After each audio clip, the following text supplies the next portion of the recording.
అసదుద్దీన్ వైవైసీ మాట్లాడుతూ ఉన్నాడు. ఇది పాత బస్తీ కాదు అసదుద్దీన్.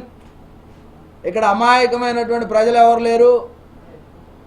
మతాన్ని అడ్డం పెట్టుకుని దాదాపుగా దశాబ్దాలుగా నీ కుటుంబం హైదరాబాదును దోచుకొని తింటా ఉన్నటువంటి పరిస్థితుల్లో దోపిడీకి హక్కుదారుడు అయిన నువ్వు మరో దోపిడీదారుని సపోర్ట్ చేయడానికి వస్తే ప్రజలు స్వాగతిస్తారనుకోవటం నీ భ్రమ.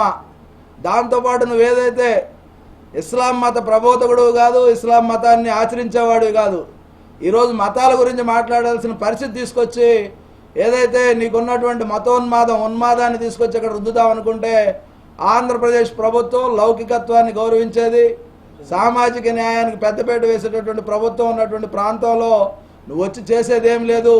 ఎందుకంటే పీకేనే ఏం పీకలేక బీహార్ పారిపోయాడు. నువ్వు మాత్రం వచ్చి పీకేదే ఉంది.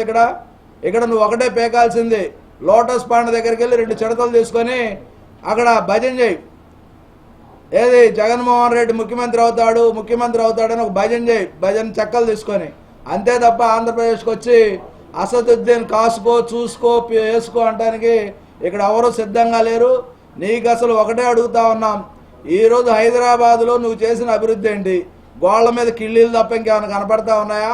పాత బస్తీలో అల్లర్లను ఆపింది తెలుగుదేశం ప్రభుత్వం అనే విషయం మర్చిపోతా ఉన్నావా?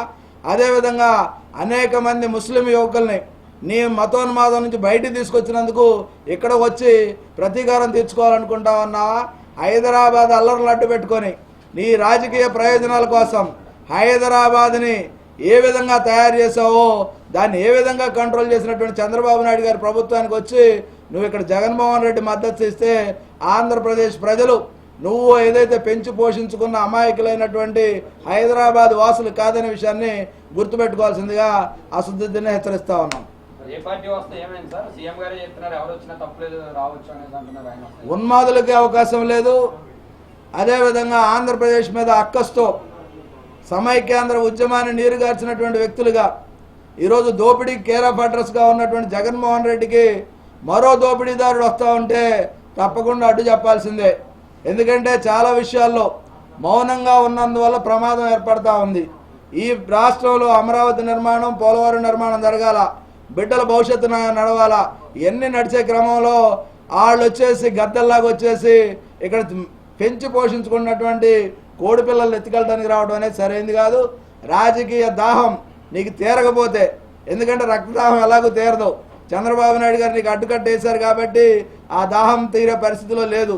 ఒక్కసారి ఎంఐఎంగా నువ్వు హైదరాబాద్లో ముస్లింలకు ఏం చేసావో చెప్పు.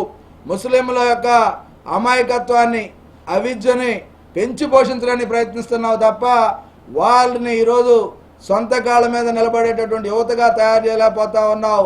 ఉద్రేకంతో ఉన్మాదాన్ని రెచ్చగొడతా ఉన్నావు. ఆ ఉన్మాద క్రీడలు ఇక్కడ సాగమని మాత్రం చెప్పడమే నా ఉద్దేశం. ఈరోజు పెద్ద ఏదైతే మనం మొదటి నుంచి ఒక సిస్టమేటిక్ అలవాటు పడినటువంటి తెలుగుదేశం పార్టీ, క్రమశిక్షణకు మారిపోయినటువంటి తెలుగుదేశం పార్టీ అన్నీ కూడా బేరీజ్ వేసుకొని సమర్థులైనటువంటి వ్యక్తులకు సీట్లు ఇస్తారు. అందులో ఎటువంటి అనుమానం ఏం లేదు. సమర్థత కొలమానం ప్రజలతో ఎవరైతే అనుసంధానంగా ఉండి ప్రజల దగ్గర ఎవరైతే మమైకం అవుతున్నారో వాళ్ళకి వస్తాయి. దానిలో ఇబ్బంది ఏం లేదు.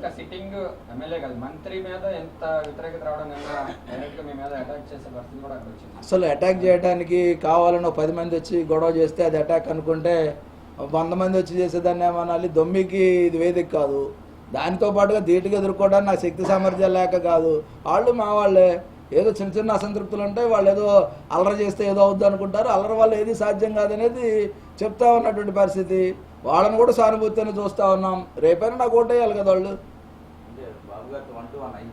అయిపోయింది, అన్నీ చూశారు, పరిశీలిస్తారు. ఏదైతే సమర్థత ఉంటే ఇస్తారు. ఎవరు సీఎం గారు అన్నిటి క్లారిటీ ఇచ్చారని మరి మాకు చెప్పలేదు. మీరు పేపర్లో చూసేసి మీరు చెప్పేది తప్ప క్లారిటీ ఇచ్చారు లేకపోతే ప్రకటించారు ఇవన్నీ సమయం వచ్చినప్పుడు సమయానుకూలంగా. ఎందుకంటే ఆయుధాలు తీసేటప్పుడు ముందే బ్రహ్మాస్త్రం వేస్తున్నా, ఇంకో పాశుపతాస్త్రం వేస్తాడు ముందే చెబితే శత్రువు కాచుకుంటాడు. కాబట్టి ఏ అస్త్రాన్ని ఎప్పుడు ఉపయోగించుకోవాలో చంద్రబాబు నాయుడు గారు తెలుసు. అవసరమైనప్పుడు ఏ అస్త్రాన్ని వదిలితే బాగా పని అవుతుందో ఆయన ఆ రోజు ఉపయోగించుకుంటాడు. ఇప్పుడు యాక్చువల్గా మురళీమోహన్ గారు ఏం చేస్తారు, మురళీమోహన్ చేస్తున్నారా లేదనేది ఇప్పుడు ప్రస్తుతానికైతే బహిరంగం కాదు. ఆయన ఏం మాట్లాడుకున్నారు ఏమనుకున్నారు నేను అడగలేను కదా. ఆయన చంద్రబాబు నాయుడు గారు ఆ అధిష్టానం కూర్చొని మాట్లాడుకున్న తర్వాత ఎవరు వస్తారు ఎవరిని పెడతారు, మురళీమోహన్ గారు తిరిగి ఉంటారో లేదనే దానికి నేను సమాధానం చెప్పడం ఊహలకి కరెక్ట్ కాదు. ఎందుకంటే అక్కడ తెలుగుదేశం పార్టీ గెలుస్తున్న సీట్లో ఆల్రెడీ గెలిచినటువంటి ఎంపీ గారు ఆయన రావాలని మేము అనుకుంటా ఉన్నాం. ఆయనకి ఎమ్మెల్యేలకి ఎక్కడా గ్యాప్ లేదు, ప్రజలతో గ్యాప్ లేదు. వ్యక్తిగత కారణాలు మరి మీకేమని చెప్పారో కానీ మాకైతే తెలీదు. Okay right.